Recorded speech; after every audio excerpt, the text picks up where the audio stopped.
ইসলাম ধর্মের অবমাননার বিরুদ্ধে মৃত্যুদণ্ডের মতো কঠোর শাস্তি বিধান করে আইন করা উচিত কিনা? ধন্যবাদ আপনাকে। সাম্প্রতিক সময়ে এটি নিয়ে বেশ বিতর্ক হচ্ছে। একটি সংগঠন এই দাবি তুলেছে, হেফাজত ইসলাম নামের সংগঠন। 13 দফা দাবির মধ্যে তাদের একটি দাবি, যেটা দিয়ে শুরু করছিলাম। সেই প্রেক্ষাপটে এই প্রশ্ন আমি শুরুটা করতে চাই মাওলানা শরীফ মোহাম্মদ আপনাকে দিয়ে, যে মৃত্যুদণ্ডের মতো কঠোর শাস্তির বিধান করে আইন করা উচিত কিনা ইসলাম ধর্মের অবমাননা হলে। বিসমিল্লাহির রহমানির রহিম।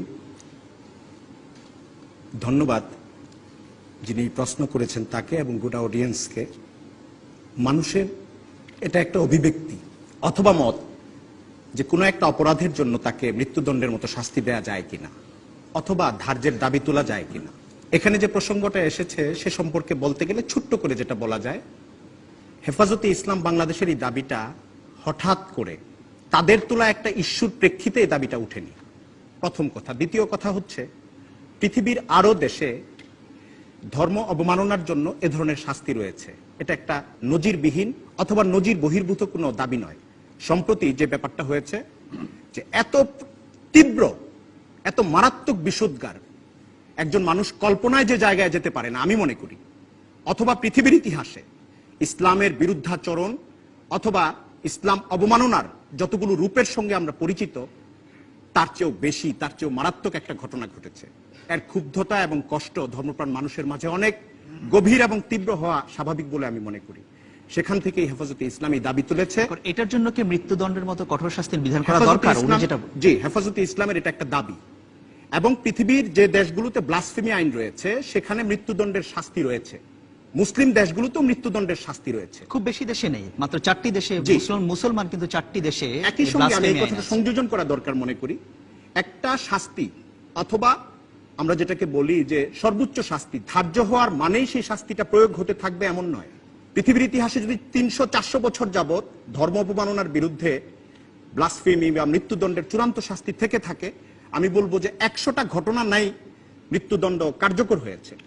একটা জিনিসকে নিয়ন্ত্রণ করার জন্য শরীফ মোহাম্মদ, একটি প্রশ্ন, যে আপনি বলছেন অনেক দেশে, কোন দেশে আছে, পাকিস্তানে আছে ব্লাসফেমি ল, মিশরে আছে, কয়েকটি দেশে আছে। এখন পাকিস্তানের যে পরিস্থিতি সেটা নিয়ে অনেকে বলছে যে পাকিস্তানে ব্লাসফেমি ল থাকলেও পাকিস্তানের পরিস্থিতি কিন্তু নিয়ন্ত্রণে নাই, সেখানে এরকম ইসলাম ধর্মের অবমাননা এনে প্রতিনিয়ত হত্যা চলছে। তাহলে বাংলাদেশে যদি এটি হয়, বাংলাদেশে কি পাকিস্তানের পথে হাঁটবে? এই প্রশ্ন অনেকেই করছেন।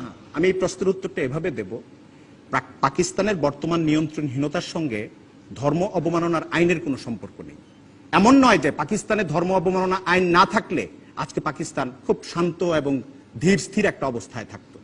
পাকিস্তানের আজকের যে অস্থিরতা তার সঙ্গে একটা দীর্ঘ কয়েক দশকের রাজনৈতিক অস্থিরতা এবং প্রেক্ষাপট জড়িত। তারই নানান শাখা প্রশাখায় নানান জায়গায় অস্থিরতা দেখা যায়। আমি মনে করি মানুষের ধর্ম অবমাননা অথবা মত প্রকাশের ক্ষেত্রে এক ধরনের উগ্রতা, আক্রমণাত্মক অবস্থান গ্রহণ, এটা যদি আমরা নিয়ন্ত্রণে নিয়ে আসতে পারি, আইন যত কঠোর হোক, শুনতে খুব খারাপ শোনা যাচ্ছে যে মৃত্যুদণ্ডের শাস্তি অথবা একটু কঠোর শোনা যাচ্ছে, শাস্তিটা প্রয়োগই হবে এবং ভুরি ভুরি মানুষ মৃত্যুদণ্ডের খড়গ মাথায় নেবে, ব্যাপারটা নাও হতে পারে। তাহলে আপনি বলছেন যে এরকম একটা মৃত্যুদণ্ডের বিধান রেখে আইন থাকা উচিত? জি, হেফাজতে ইসলামের দাবির সঙ্গে একমত হয়ে আমি এটা। ধন্যবাদ আপনাকে মাওলানা শরীফ মোহাম্মদ। আসতে চাই মাওলানা শরীফ মোহাম্মদ। জি, যে প্রসঙ্গটা উঠেছে এ সম্পর্কে আমি ছোট্ট কয়েকটি কথা বলবো। এক হচ্ছে ব্লগার ইস্যুটা কেন এসেছে। রাজীব দুর্ঘটনায় রাজীবের মৃত্যু হওয়ার পর সে ব্লগার ছিল এবং শাহবাগের আন্দোলন ব্লগার ও অনলাইন অ্যাক্টিভিস্ট এই সংগঠন এই ব্যানারে হয়েছে। রাজীব বন্দিত হয়েছেন, তার অনেক প্রশংসা হয়েছে। ব্লগার এবং ব্লগার পরিচিতির সঙ্গে রাজীবের যে ব্লগে যেসব বিভৎস লেখাগুলো ছিল, এটা একাকার হয়ে গেছে কিছু সময়ের জন্য। তো ফেব্রুয়ারির 5-10 তারিখ, ফেব্রুয়ারি আমি বলি 14-15 তারিখ থেকে নিয়ে আজকে মার্চ পর্যন্ত এখন যারা এটার বিরুদ্ধে কথা বলছেন তারা আসলে একাকার করে বলছেন না। শুরুতে বিষয়টা কয়েকদিন একাকারের মতোই ছিল। এখন যে প্রশ্নটি একজন করেছেন যে ধর্ম নিয়ে যদি কেউ আঘাত করে লেখে তাহলে সেটার বিরুদ্ধে ব্যবস্থা নেওয়া যায়, তাই বলে ঢালাও ভাবে কোনো ব্লগকে বন্ধ করে দেওয়া, কোনো মত প্রকাশের উপর একটা আঘাত আনা, আমি মনে করি এটা একটা চমৎকার প্রশ্ন। আমি এটা পাঠ করে করে ভাগ করে করে উত্তর দিচ্ছি ছোট্ট করে। এক হচ্ছে, একটা ব্লগে অনেকের লেখা এসে জমা হয়, এটা আমি ইতিমধ্যেই আপনারা সবাই জানেন।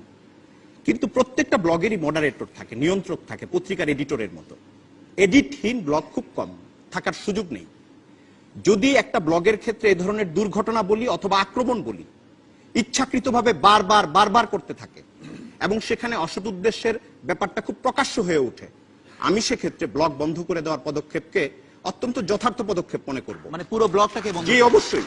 আর যদি এটা এমন হয় যে দুর্ঘটনার মতোই ঘটেছে, এটা মানুষের ক্ষেত্রে ঘটতে পারে, সতর্ক করে দেওয়া হয়েছে, তিনি সতর্ক হয়েছেন, আবার বলা হয়েছে তিনি আবার ঠিক হয়েছেন, ঠিক হওয়ার প্রবণতা তার আছে, আমি সেক্ষেত্রে মনে করব ভাগ ভাগ করেই পদক্ষেপ নেওয়া উচিত, যার দায় তাকে দেওয়া উচিত, পুরো ব্লককে আক্রান্ত করা উচিত না, এটা আমার বক্তব্য। ধন্যবাদ শরীফ মোহাম্মদ। আমি একজন দর্শক আসতে চাই মাওলানা শরীফ মোহাম্মদ আপনার কাছে, জি, খুব আমি সংক্ষেপে খুব অল্প সময়ে কথা বলবো।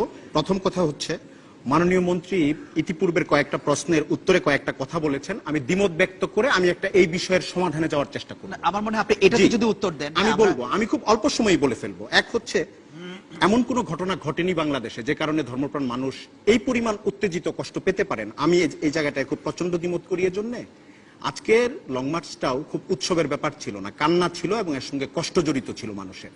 আমি মনে করি এই কষ্টটা স্পর্শ করা উচিত। দাবির মাত্রা নিয়ে যদি প্রশ্ন করেন, অন্তত কষ্টটার সঙ্গে একমত হন।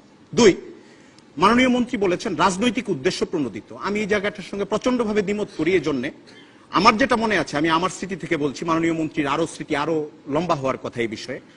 1991, 92, 93 এই সময়ের মধ্যে ঢাকার একটা পত্রিকার সম্পাদক তিনি একটা কভার স্টোরি করেছিলেন, আমি নিজে এটা হকারের কাছ থেকে কিনেছিলাম, শ্রীকৃষ্ণ এক লম্পট ভগবানের প্রতিকৃতি।